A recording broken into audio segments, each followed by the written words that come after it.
From the outside looking in, my life with Hannah seemed like a fairy tale. We had built a world filled with opulence and luxury, a life that many could only dream of. Our mornings began with the gentle chime of our high-end alarm clock, an elegant piece that matched the sleek decor of our penthouse. Each day unfolded like a meticulously crafted script, the scene set against the backdrop of stunning cityscapes visible from our expansive windows. Our home was a testament to our success. The walls were adorned with modern art pieces, carefully selected from renowned galleries. Each piece told a story, much like our journey together. The furniture was custom-made, blending comfort with high-end design. The open-concept living space flowed seamlessly into our state-of-the-art kitchen, where we would often host lavish brunches for friends and acquaintances.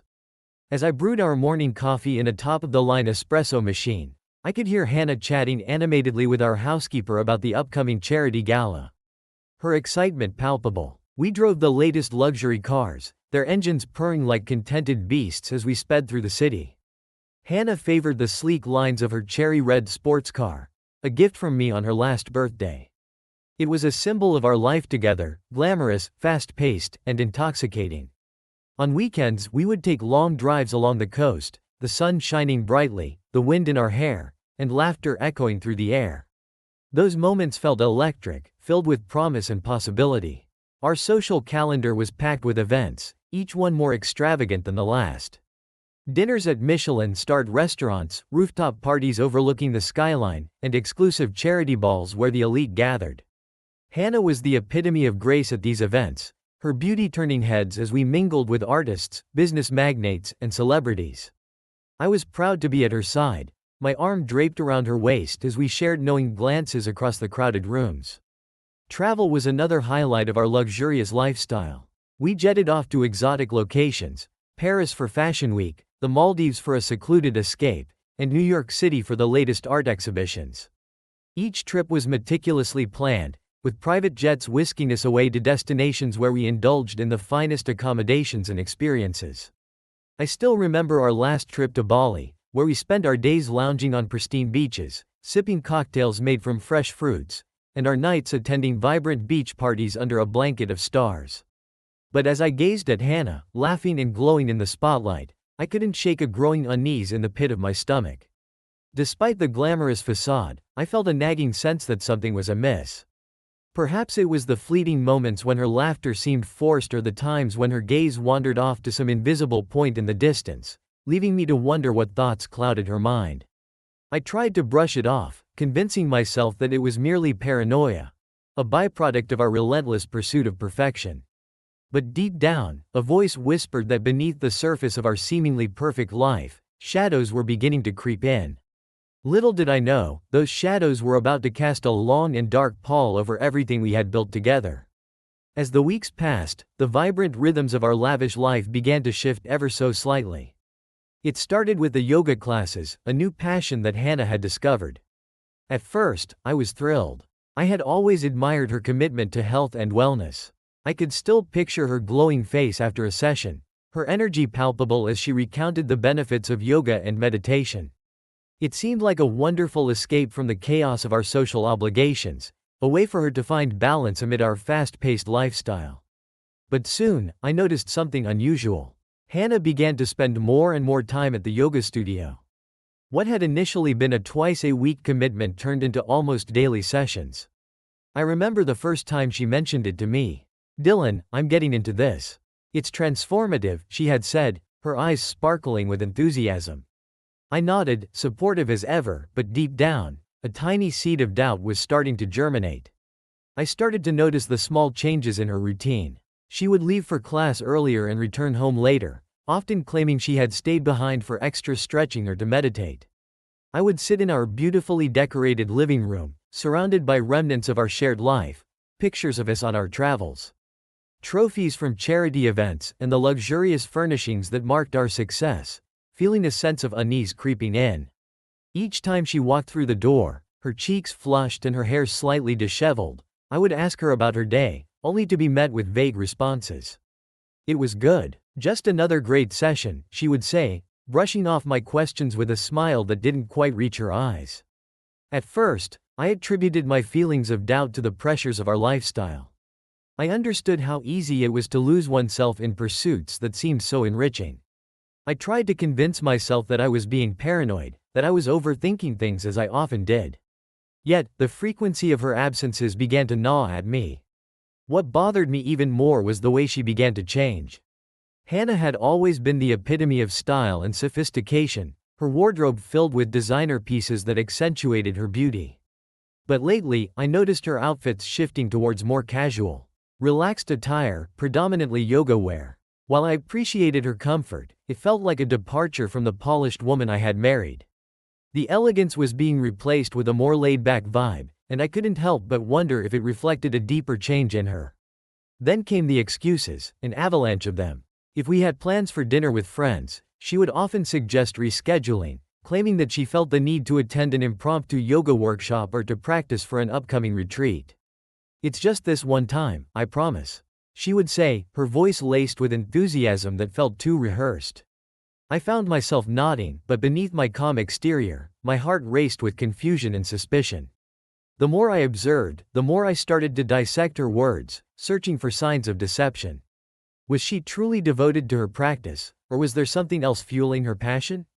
The moments I once cherished, watching her prepare for an event, sharing meals, and planning our lives, became overshadowed by the uncertainty that gnawed at me.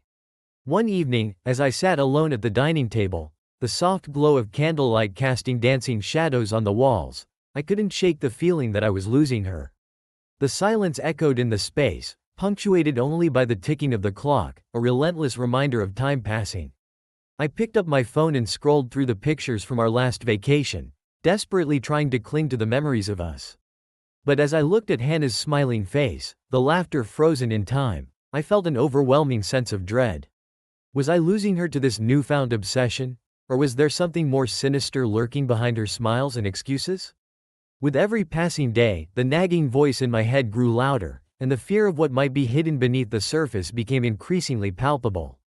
I was left with a feeling of helplessness, caught in a web of uncertainty that threatened to unravel the perfect life we had built together. Little did I know that the answers I sought were closer than I imagined, waiting to emerge and shatter my world. The day began like any other, with the sun filtering through the sheer curtains of our penthouse, casting soft patterns of light across the room. I had planned a busy day, filled with meetings and conference calls that would keep me occupied and distract me from the gnawing unease that had settled in my gut. Yet, as I got dressed, I couldn't shake the feeling that something monumental was about to happen. After finishing my work obligations, I decided to take a break at a quaint little cafe that had recently opened around the corner. I had heard good things about their artisanal coffee and fresh pastries, and I thought it might be the perfect place to unwind for a while. As I strolled through the streets, the familiar sounds of the city buzzed around me, but my mind was elsewhere, caught up in the swirling doubts that had become my constant companions. Upon entering the cafe, I was greeted by the rich aroma of freshly brewed coffee mingling with the scent of baked goods. I ordered a cappuccino and a slice of lemon tart, taking a seat at a cozy table near the window. As I sat there, I attempted to immerse myself in a book, but the words blurred together, and my thoughts were too fragmented to focus. It was then, as I absent-mindedly glanced around the cafe, that I caught sight of them. My heart plummeted, and time seemed to freeze. There, at a small table in the corner, sat Hannah and her yoga instructor, a man named Mark. I had seen him before, a tall, athletic figure with an easy smile and an air of confidence that made him instantly likable. They were laughing, leaning in closer to one another, sharing what seemed like a private joke. A knot tightened in my stomach, an instinctual warning that coursed through me like ice water. My hands trembled slightly as I set my coffee cup down, the warmth now feeling too hot against my skin. I watched them, feeling like an intruder in a scene I never wished to witness. Hannah's laughter rang out, a sound I had always found beautiful, but now it pierced my heart like a knife. It was genuine, carefree, nothing like the forced chuckles I had begun to hear at home. Every gesture, every glance exchanged between them felt too intimate, too charged with an energy that sent alarm bells ringing in my mind. As I observed them, my breath quickened. I wanted to look away, to convince myself that it was just a casual meeting, but my eyes were glued to the scene unfolding before me. The way they leaned into each other, The way Hannah's hand rested on the table close to his, it was all too much to bear. I felt the walls of the cafe closing in on me, the chatter of other patrons fading into a dull hum. All I could hear was the steady thrum of my heartbeat, echoing the realization that began to crystallize in my mind. I had no doubts left. My worst fears were not just fears, they were reality. Hannah was crossing a line that I never imagined she would dare to tread. At that moment, all the doubts, all the subtle changes I had noticed in her behavior came crashing down like a house of cards. I was drowning in a sea of emotions, anger, betrayal, confusion, but above all, an overwhelming sense of loss.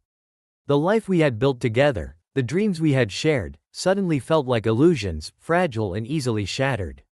I wanted to confront them, to march over to that table and demand answers, but my feet felt rooted to the ground. I was paralyzed, caught between the desire to know the truth and the instinct to run away from the hurt that was about to engulf me. Instead, I sat there, a silent witness to their connection, my mind racing with questions that would remain unanswered for now. Time passed, though it felt like an eternity. Eventually, they stood up, and I instinctively ducked my head to avoid being seen. I could hear their laughter trailing off as they walked out of the cafe, leaving me alone in the suffocating silence. My heart raced, and I felt a sickening mix of anger and heartbreak wash over me. As I sat there, I knew my life was about to change irrevocably. The image of them together would be etched in my mind, a haunting reminder of the betrayal that lurked beneath the surface of our seemingly perfect life. I realized that I could no longer ignore the cracks that had begun to form in our relationship.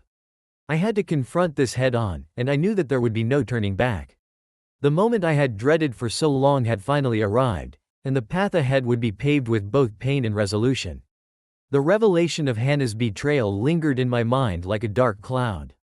Suffocating and inescapable, each day that followed that fateful encounter in the cafe felt heavier, my heart weighed down by a tumult of emotions, betrayal, anger, and a desperate need for justice. I could no longer stand idly by, pretending that our lives were untouched by the reality I had just uncovered. It was time to act, but I knew I needed to tread carefully. I spent hours in the quiet of our penthouse, grappling with the feelings that churned within me. Initially, a wave of rage surged through me. An urge to confront Hannah immediately, to unleash all the pent-up frustration and hurt I had been holding onto. I envisioned explosive arguments and accusations flying like daggers, but deep down, I knew that this wouldn't yield the satisfaction I craved. It wouldn't solve anything, it would merely escalate the situation and leave me feeling even more hollow. Instead, I decided that the best course of action would be to take control, to channel my anger into a calculated plan of revenge that would ensure Hannah felt the weight of her actions. I was determined to teach her a lesson that she wouldn't soon forget. The idea began to crystallize in my mind. My revenge would not be impulsive, it would be methodical and devastating. The first step was to block her access to our joint finances. I had always prided myself on being a good provider, ensuring that Hannah had everything she could want. But now, that very kindness felt like a weapon I could wield against her. Our wealth had been a source of pride for both of us, but now I saw it as a tool for my retribution. I imagined her confusion and desperation when she realized her lavish lifestyle would be ripped away from her.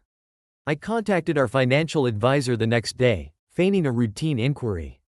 "I'd like to discuss our accounts," I said casually, my voice steady as I masked the storm brewing inside me. I outlined my plan to consolidate our assets and transfer funds into accounts that only I controlled. It was a simple procedure, and I could almost hear the gears turning in the advisor's mind as he processed my request. I could picture Hannah's face when she found out that the accounts she had relied on for her extravagant shopping sprees were suddenly cut off. It would be a shock, one that would shake her to her core. But that wasn't enough. I wanted her to feel the full impact of her choices, and I knew that a public spectacle would serve my purpose perfectly. I envisioned a grand divorce announcement, something that would rock our social circles to their foundations. Our friends, acquaintances, and the media would be drawn to the drama like moths to a flame. I could almost hear the gasps of disbelief when they learned that the picture-perfect couple had fallen apart, and I felt a wicked thrill at the thought. The next step was to engage a lawyer. I reached out to a reputable firm, one known for handling high-profile divorces. As I sat in the sterile conference room, surrounded by polished wood and sleek glass, I outlined my intentions. I wanted to make a statement, to ensure that Hannah's betrayal was publicized for all to see. I want her to understand the gravity of what she's done, I said, my voice steady. The lawyer nodded, taking notes as I laid out my strategy. We discussed the legal framework for a public divorce, including how to manage the media attention that would inevitably follow. The more we talked, the more invigorated I became. This wasn't just revenge, it was a reclaiming of power, a chance to turn the tables on someone who had taken so much from me. I envisioned headlines splashed across tabloids, featuring photos of Hannah looking vulnerable and lost. Stripped of the facade of our perfect life. I could already imagine the stories that would swirl around us, the whispers of scandal that would echo in social circles. The planning felt exhilarating, and I relished the thought of how my calculated approach would dismantle the world we had built together. I spent the nights drafting a list of our shared assets and preparing the necessary documentation for the divorce proceedings. With each stroke of the pen, I felt a sense of liberation. As if I were shedding the weight of our past and stepping into a new era. One where I would no longer be the wronged husband but the master of my fate. As the days turned into weeks, I began to put my plan into action. I opened a separate bank account under my name and began transferring funds there, ensuring I had a safety net for the road ahead. I meticulously outlined every detail of our joint finances, assessing what I would need to safeguard my interests while simultaneously depriving Hannah of the lifestyle she had grown accustomed to. I also began to gather evidence, text messages, photos, and anything that could support my case against her. It was a dark and unsettling task, but I needed to arm myself with the facts to ensure that I would emerge victorious in the eyes of the court and the public. Every late-night conversation I had with my lawyer felt like a step closer to unveiling the truth, revealing the betrayal that had shattered my world. The excitement of my plan began to overshadow the pain of Hannah's infidelity. I was no longer a passive victim, I was taking control, preparing to unleash a storm that would leave nothing but chaos in its wake. With each passing day, I felt a growing sense of purpose, a fire ignited within me that demanded justice. I was ready to reclaim my life, ready to show Hannah that there were consequences for her actions. Little did I know that as I set this plan into motion, I was also stepping into a battle that would challenge not only my resolve but also the very essence of who I thought I was. The path ahead was fraught with uncertainty, but I was determined to see it through. I would emerge from this turmoil not just as a man scorned, but as a force to be reckoned with, ready to confront whatever lay ahead. The day of our joint celebration arrived, a lavish soiree we had meticulously planned together, or so everyone thought. The elegant decorations were in place, twinkling fairy lights strung from the ceiling like stars in a clear night sky, and tables adorned with exquisite floral arrangements that had been hand-picked to suit our taste. The air buzzed with excitement, laughter spilling from the guests as they mingled, sipping on champagne and enjoying the delectable hors d'oeuvres crafted by our favorite catering service. It was supposed to be a night of joy, but deep within me, a storm brewed, ready to unleash its fury. As I moved through the crowd, exchanging pleasantries and engaging in small talk, I felt a sense of calm wash over me. I had rehearsed my speech countless times in my mind, crafting the perfect words to ensure maximum impact. I could see Hannah across the room, radiant and laughing, her beauty captivating the guests around her. She was the picture of elegance in her stunning gown, but all I could focus on was the simmering resentment beneath my calm exterior. She had played her part well, but tonight, I would expose the truth. The moment came when I decided it was time to make my toast. I signaled for everyone's attention, my heart racing with anticipation. The room quieted, and all eyes turned toward me. I felt a rush of adrenaline coursing through my veins. A mixture of anxiety and exhilaration as I raised my glass. "Ladies and gentlemen," I began, my voice steady, resonating throughout the space. "Thank you all for being here tonight to celebrate our success and happiness." A round of applause erupted, but I held up my hand to silence them, the mood shifting as I prepared to plunge into the depths of my revelation. "As you know, Hannah and I have always believed in transparency and honesty," I continued, glancing at her. Her smile faltered slightly, a flicker of confusion crossing her face. I pressed on, the words flowing with a clarity that felt almost surreal. "Unfortunately, our lives aren't as perfect as they may seem." Gasps echoed around the room, and I savored the shock that rippled through the guests. I had their attention, and I wasn't about to waste this opportunity. I've recently discovered that my wife has been engaging in an affair, I declared, each word slicing through the air like a knife. The stunned silence that followed was deafening. I could see the expressions of disbelief on the faces of our friends, their eyes darting between Hannah and me, struggling to comprehend the reality of what I was saying. Hannah's face paled, the color draining from her cheeks as she processed the betrayal I had just laid bare. Her laughter had vanished, replaced by a look of horror and desperation. I felt an overwhelming sense of satisfaction swell within me, a vindication that I had longed for since my world had been turned upside down. I had been the one to endure the pain, but now I was in control, standing at the center of the storm I had unleashed. As we celebrate our successes, I think it's important to remember that appearances can be deceiving, I continued, my voice gaining strength. What we present to the world isn't always the truth. Behind closed doors, things can be quite different. I looked around the room, meeting the eyes of our closest friends, watching as their shock transformed into a mixture of concern and sympathy. Hannah has found comfort in the arms of someone else while I've poured my heart into our life together. The silence in the room was palpable, thick with tension as the weight of my words sank in. I could see guests exchanging glances, some whispering in disbelief, others covering their mouths in shock. I turned my gaze back to Hannah, whose eyes were now wide with panic. She opened her mouth as if to speak, but no words came out. I relished this moment. This was my time to shine, to reclaim the narrative that she had attempted to control. I wanted to make this public, not just for me but for everyone who has ever been deceived by someone they trusted, I proclaimed, the fire of righteous anger fueling my resolve. Let this serve as a reminder that loyalty is priceless, and betrayal is a poison that infects even the closest relationships. The reactions varied across the room. Some guests stood frozen, unsure of how to respond, while others instinctively moved closer to Hannah, their expressions a mix of sympathy and disbelief. I could feel the electric energy shifting, the atmosphere charged with emotions that ranged from outrage to pity. And amid the chaos, I felt a rush of satisfaction wash over me. This was my moment of triumph.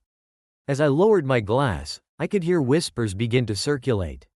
Questions erupted among the guests. Is it true? What happened? How could she do that?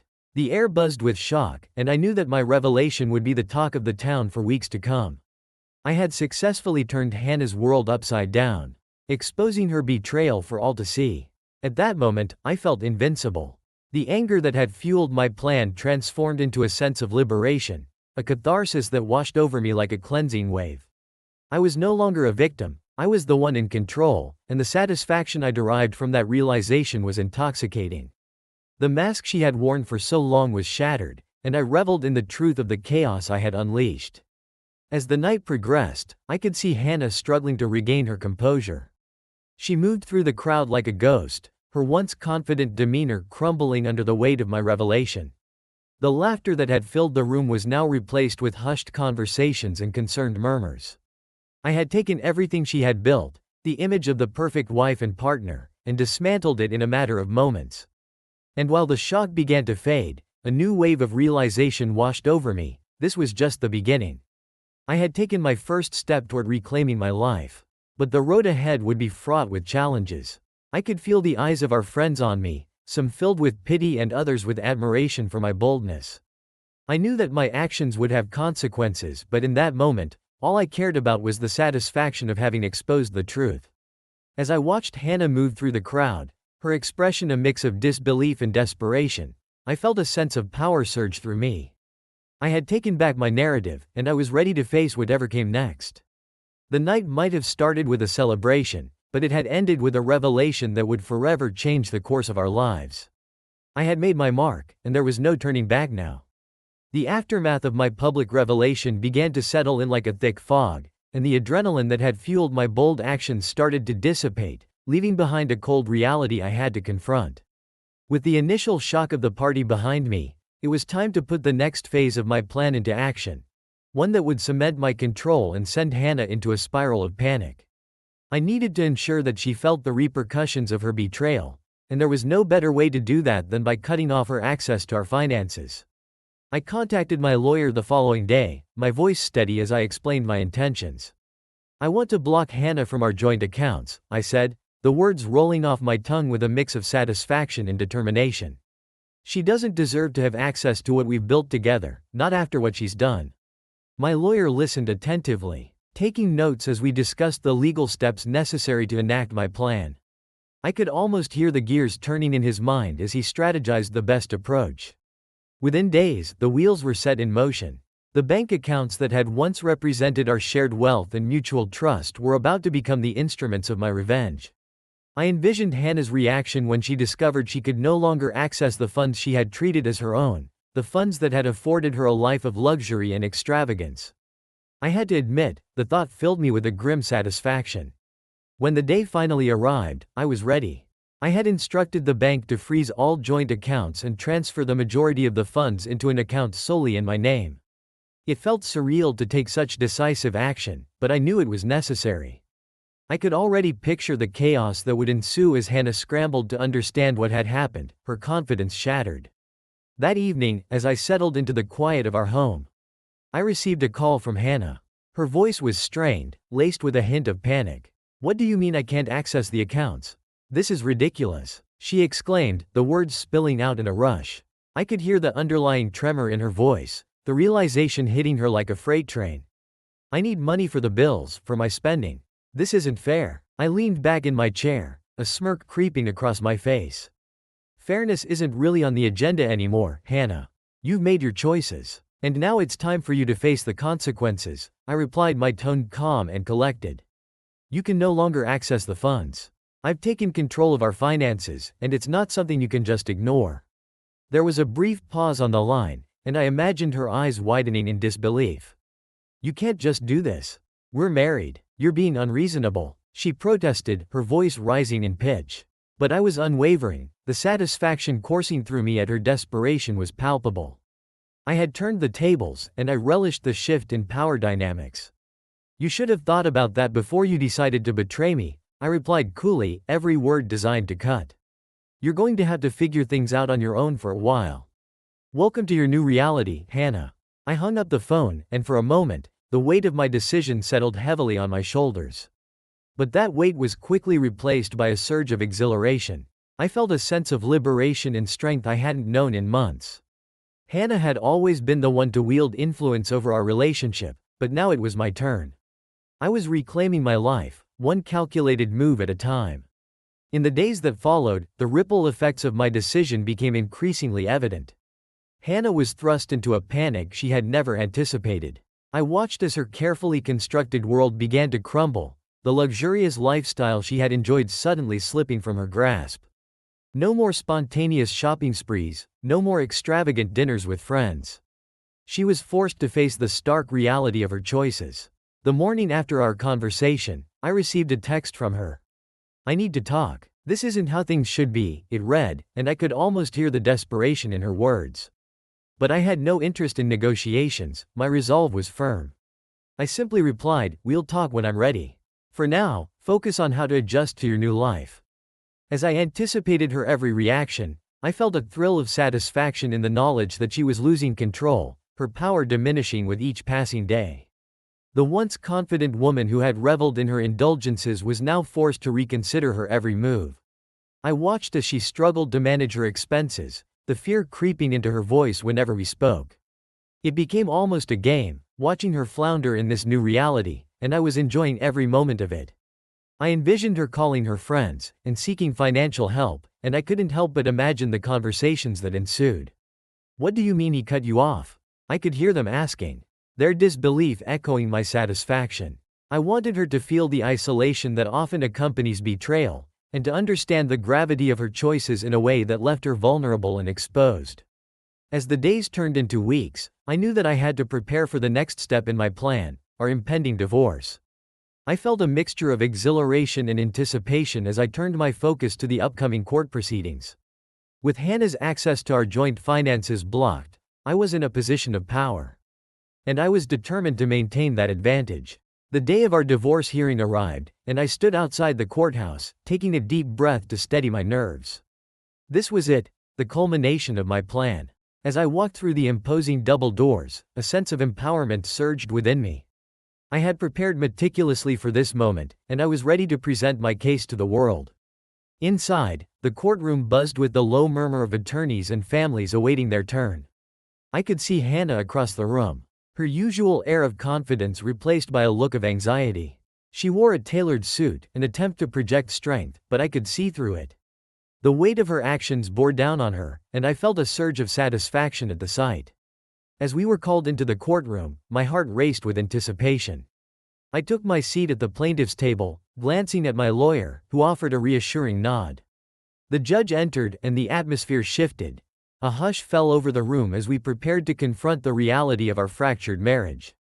My lawyer began to lay out our case, detailing the timeline of our relationship, our shared assets, and the lifestyle we had built together.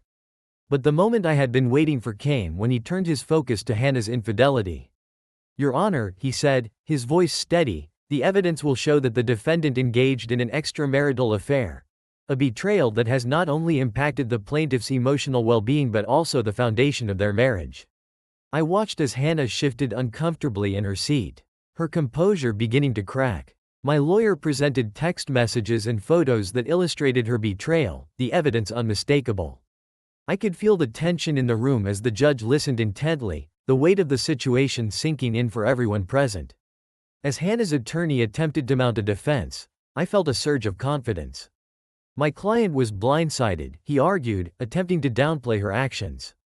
These matters are complex and deserve careful consideration. But I could see the judge's expression hardening, the evidence speaking volumes in the silence that followed. When it was my turn to speak, I stood up, my heart pounding with a mixture of fear and determination. I took a deep breath, looking directly at Hannah as I recounted the pain of discovering her betrayal. "Your Honor," I began, my voice steady, "I dedicated my life to this marriage. I trusted Hannah, and she shattered that trust. The emotional toll of this betrayal is immeasurable." I could see Hannah's eyes glistening with unshed tears. And while part of me felt a flicker of sympathy, I quickly extinguished it. This was not about her feelings, it was about justice. I continued, detailing how her affair had not only impacted our relationship but had led to the financial upheaval I had initiated. "I've had to block her access to our joint accounts, and she has been left to navigate a life that she had come to take for granted," I asserted, the weight of my words hanging in the air. The judge listened intently, and I felt a sense of power shifting in my favor. Each word I spoke added weight to my argument, illustrating the emotional and financial ramifications of her choices. I could see the judge taking notes, the evidence of Hannah's actions weighing heavily on the proceedings. When Hannah finally had the opportunity to respond, I watched as she struggled to find her words. I made a mistake, but it doesn't define me," she stammered, her voice shaky. "I never meant for it to come to this." But her feeble attempts at justification fell flat. The room was filled with tension as her words echoed in the silence. The judge's expression remained stoic, and I could see that the impact of her actions was becoming increasingly evident. I had taken control of the narrative, and the power dynamic in the room had shifted dramatically. As I listened to Hannah's half-hearted attempts to defend herself, I felt a sense of vindication wash over me. She was no longer the confident woman who had walked into the courtroom, she was vulnerable, exposed, and desperate. As the hearing continued, I could sense the momentum swinging in my favor. The judge asked pointed questions, each one seemingly aimed at dismantling Hannah's defense. I could see her growing more agitated, her attempts to paint herself as a victim faltering under the weight of the truth. At that moment, I realized the power I held. It wasn't just about the divorce or the finances, it was about reclaiming my life and my narrative. I was no longer a passive participant in this saga. I was the author of my own story. And as I looked at Hannah, I saw not just a former partner but a reflection of the betrayal I had endured. As the hearing wrapped up, I felt a sense of relief mixed with exhilaration. The judge would take time to deliberate, but I was confident in the outcome. I had made my case, and the truth was undeniable. Hannah's actions had consequences, and I was determined to see that justice was served. The courtroom doors opened, and as we exited, I felt a surge of empowerment. I had faced my demons and emerged stronger on the other side. The road ahead would still be filled with challenges, but I knew one thing for certain: I would no longer allow anyone, especially not Hannah, to dictate the course of my life. I had taken my power back, and I was ready to embrace whatever came next. As the weeks turned into months, I watched from a distance as Hannah faced the reality of her new life, a stark contrast to the luxury she had once enjoyed. The glamorous parties, designer outfits, and carefree spending had all become distant memories, replaced by a world where she was forced to confront the consequences of her actions. I had taken control, but the aftermath of my decisions unfolded in ways I had only partially anticipated. Hannah had always relied on our joint finances, confident in the stability our wealth provided. But with access to our accounts severed, she quickly realized that her previous lifestyle was no longer sustainable. The opulent shopping sprees she once indulged in were replaced by a relentless search for employment, a task that seemed daunting to her. I often saw her on social media, desperately trying to portray a facade of confidence while her world crumbled beneath her. It was a bittersweet sight, watching her struggle. She began attending job fairs and networking events, her once polished demeanor now a mask for the uncertainty that lurked beneath.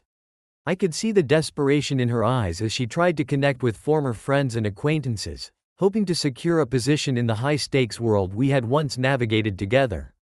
But the truth was, her charm only went so far. The people she had once relied upon began to distance themselves, unwilling to become embroiled in her drama.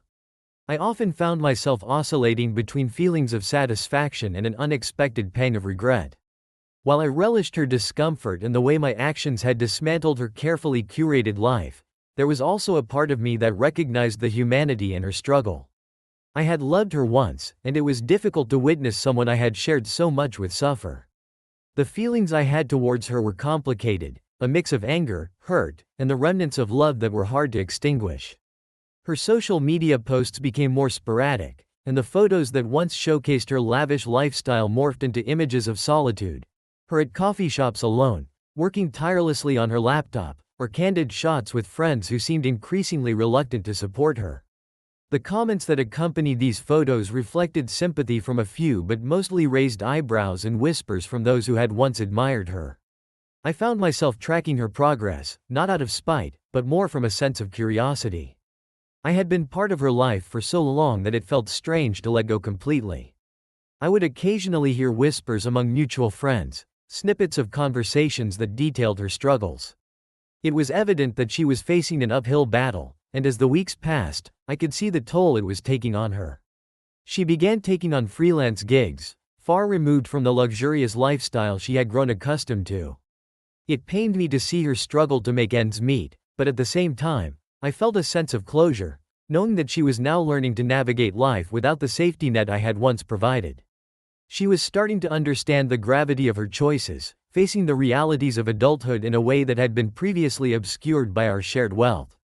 The day came when I received an unexpected message from her. It was short and to the point, devoid of the charm and flirtation that had once characterized our interactions. "Can we talk? I think we need to sort things out."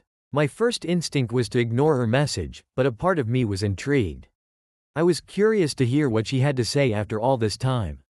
As I contemplated her request, I felt a surge of conflicting emotions. Would this be a moment of reconciliation, or would it simply reopen old wounds? I chose to respond, agreeing to meet at a neutral cafe, a place we had frequented during our happier days. The idea of seeing her again stirred up memories I had buried deep. But I was ready to face whatever came next. When we met, the atmosphere was charged with tension. Hannah looked different, her once flawless makeup now a bit smudged, and her hair less polished than I remembered. There was an air of vulnerability about her, and as we sat down, I could see the weight of her experiences etched across her face. "I've been through a lot," she admitted, her voice barely above a whisper. "I never thought I'd be in this position." I listened as she recounted her struggles, the challenges of finding a job, and the anxiety of facing friends who had turned their backs on her. She spoke with a raw honesty I hadn't heard from her in years, and for the first time, I sensed genuine remorse in her voice. "I know I messed up," she said, tears pooling in her eyes. "I was so caught up in my world that I didn't see how much I was hurting you." Hearing her words stirred something within me, a mix of compassion and a desire to move on. I realized that while I had sought revenge, the satisfaction of seeing her suffer was fading. What I wanted was to reclaim my own life, to embrace my newfound independence. The time for bitterness was over, I needed to let go. With my confrontation with Hannah behind me, I stepped into a new chapter of my life, one characterized by freedom and self-discovery. The weight of the past lifted, allowing me to explore who I was outside of our relationship. I embraced my independence with enthusiasm, eager to create a life that was entirely my own. I started by immersing myself in activities I had always enjoyed but had neglected during our marriage. I rediscovered my passion for painting, spending weekends at local art studios, and splashing colors onto canvases with wild abandon. Each stroke felt liberating, a way to express the emotions I had bottled up for so long. The smell of paint mixed with the sound of laughter from fellow artists became a new soundtrack for my life. Socially, I began to expand my horizons. I joined community groups, attended events, and made new friends who were drawn to my authenticity. These new connections felt refreshing, devoid of the complexities that had characterized my previous relationships. We shared experiences, interests, and laughter, creating memories that were grounded in the present rather than overshadowed by past mistakes. I also took the opportunity to travel, visiting places I had always dreamed of exploring. Whether it was a spontaneous weekend getaway to a coastal town or an adventure in a bustling city, each journey was a chance to reconnect with myself. I reveled in the feeling of independence, the ability to make choices without considering anyone else's desires. It was exhilarating to chart my course, and each new experience was a reminder of the freedom I had fought for. As I embraced my new life, I began to notice a shift within myself. The anger and resentment that had fueled my actions toward Hannah were gradually giving way to acceptance. I recognized that while she had hurt me, I was no longer defined by that pain. The journey of healing was liberating. It allowed me to reclaim my identity and focus on the future instead of dwelling on the past. During this time, I began exploring new interests and hobbies that I had long put aside.